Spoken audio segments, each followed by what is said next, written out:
നമുക്ക് ഇന്നേ കണ്ടേ ഇതേപോലൊരു ലോട്ടസ് എടുത്താലോ. അപ്പോൾ ഇതിനായിട്ട് സിമ്പിൾ കാര്യങ്ങൾ മാത്രം നമുക്ക് മതി കേട്ടോ. അപ്പോൾ ഇതിനുണ്ട് നമ്മളിവിടെ ഒരു 6 പേപ്പർ എടുത്തിട്ടുണ്ട്. 6 5 മതിയാവും കേട്ടോ. അപ്പോൾ നിങ്ങൾക്ക് വേണമെങ്കിൽ A4 ഷീറ്റാണ് എടുക്കുന്നതെങ്കിൽ കുറച്ചെടുത്തോ. ഏതാണ്ട് ഒരു 4 എണ്ണമൊക്കെ മതിയാവും.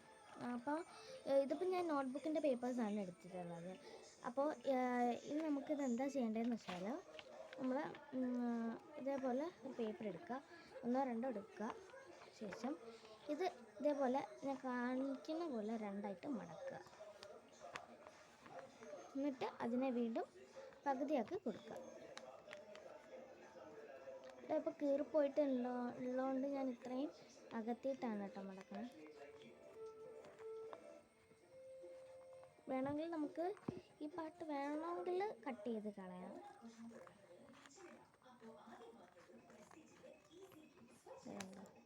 ഇതുപോലെ കട്ട് ചെയ്യുക.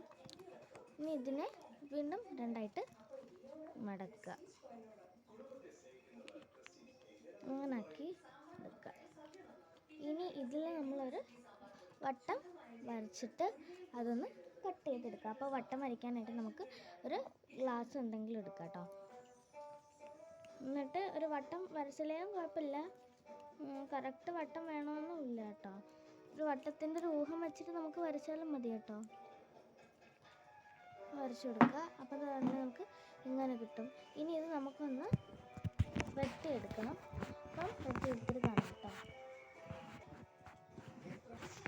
അങ്ങനെ ഞാനിപ്പോൾ ഇവിടെ ഒരുപാട് സർക്കിൾസ് വെട്ടിയെടുത്തിട്ടുണ്ട് കേട്ടോ. നിങ്ങൾക്ക് തന്നെ കാണാം.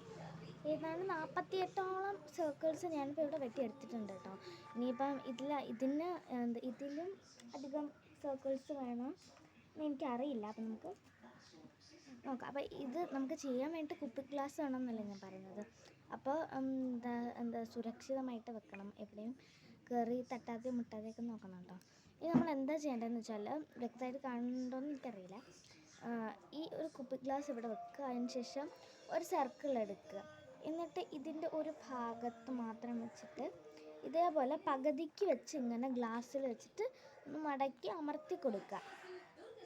മനസ്സിലായോ? അതായത് ഒരു സർക്കിൾ എടുക്കുക, എന്നിട്ട് അത് ഇതേപോലെ ഇതിനകത്ത് വെച്ചിട്ട് പകുതിയായിട്ട് ഇങ്ങനെ നല്ല രീതിക്ക് മടക്കി കൊടുക്കുക. ഇനി ഇതിൻ്റെ അറ്റത്തായിട്ട് കുറച്ച് പശ നമുക്ക് തേച്ച് കൊടുക്കണം. ഇനി തേച്ച് കൊടുത്തിട്ട് വേറൊരു സർക്കിൾ എടുക്കുക.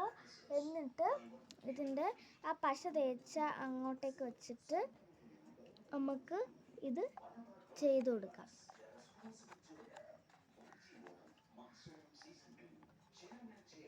അങ്ങനെ ഇതേപോലെ നമുക്ക് ചെയ്തെടുക്കണം. ഇനി നമുക്ക് ഇത് പൊങ്ങിയിരിക്കും കേട്ടോ. അപ്പോൾ ഈ പൊങ്ങിയിരിക്കുമ്പോൾ ഇവിടെ അവസാനം കുറച്ച് പാട്ട് വരും.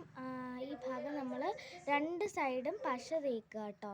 അതിൻ്റെ ഈ ഭാഗത്തും പിന്നെ ഈ ഭാഗത്തും കുറച്ച് പശ തേക്കുക. എന്നിട്ടൊരു സർക്കിൾ എടുക്കുക. എന്നിട്ട് ഈ 2 പശയുടെ ഇവിടെ വെച്ചിട്ട് ഇങ്ങനെ വേണം ഒന്ന് ഒട്ടിച്ചു കൊടുക്കാനായിട്ട്. ഇങ്ങനെ ഇതിൻ്റെ മണ്ടയിൽ കൂടെ ഇനി അങ്ങനെ ചെയ്ത് പോവാം. ഈ സർക്കിൾസ് മൊത്തം നമുക്കിതിനകത്ത് ഒട്ടിക്കാം. അപ്പോൾ ഇതേപോലെ നമ്മൾ ചെയ്തെടുത്തിട്ടുണ്ട്. അപ്പോൾ ഇതിൻ്റെ ഫൈനൽ ടച്ചപ്പ് ആവാറായിട്ടുണ്ട് കേട്ടോ. അങ്ങനെ ഇത് ഇങ്ങനെ ഇരിക്കുകയാണ്. അപ്പോൾ അതുകൊണ്ട് ഇത് ഏതാണ്ട് ഇതിൻ്റെ ഞാൻ സൂം ചെയ്ത് കാണിച്ചു തരാം. അതുകൊണ്ട് നിങ്ങൾ കാണുന്നുണ്ടോ? അതായത് അതുകൊണ്ട് ഈ ഒരു കുഞ്ഞ് ഇത് അടഞ്ഞടഞ്ഞ് വരും. ആ സമയത്ത് നമ്മൾ എന്ത് ചെയ്യുക?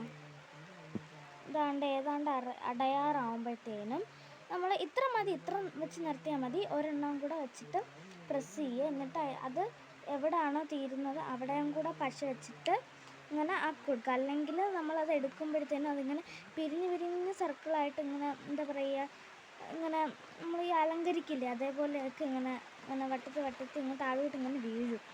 അതുകൊണ്ട് അവിടെയും കൂടെ നല്ല രീതിക്ക് പശ തേച്ചിട്ട് ഇങ്ങനെ പ്രസ് ചെയ്ത് കൊടുക്കും. ഇനി നമ്മൾ ഇത് ഈ ഗ്ലാസ്സിൽ നിന്ന് എടുക്കണം. അത് ഒന്ന് പതുക്കെ എടുത്താൽ മതി, പ്രസ് ചെയ്തിട്ട് എടുക്കണ്ട. ഇങ്ങനെ പതുക്കെ എല്ലാം കൂടെ ഇങ്ങനെ കൂട്ടിപ്പിടിച്ച് ഇങ്ങനെ എടുത്തിട്ട് ചെയ്യാൻ നമുക്ക് പെർഫെക്റ്റ് ആയിട്ടുള്ളൊരു റോസ് ഫ്ലവർ കിട്ടും. അപ്പോൾ എനിക്കിവിടെ 2 പീസ് എക്സ്ട്രാ വന്നിട്ടുണ്ട്, എന്നാലും കുഴപ്പമില്ല. അപ്പം നമ്മൾ ഇവിടെ ചെയ്തിട്ടുള്ള നമ്മുടെ റോസാപ്പൂ നല്ല വിജയകരമായിട്ട് സക്സസ് ആയിട്ടുണ്ട്. അപ്പോൾ അടുത്ത വീഡിയോ ആയിട്ട് വരുന്നവരേക്കും എല്ലാവർക്കും ടാറ്റാ ആൻഡ് ബൈ ബൈ.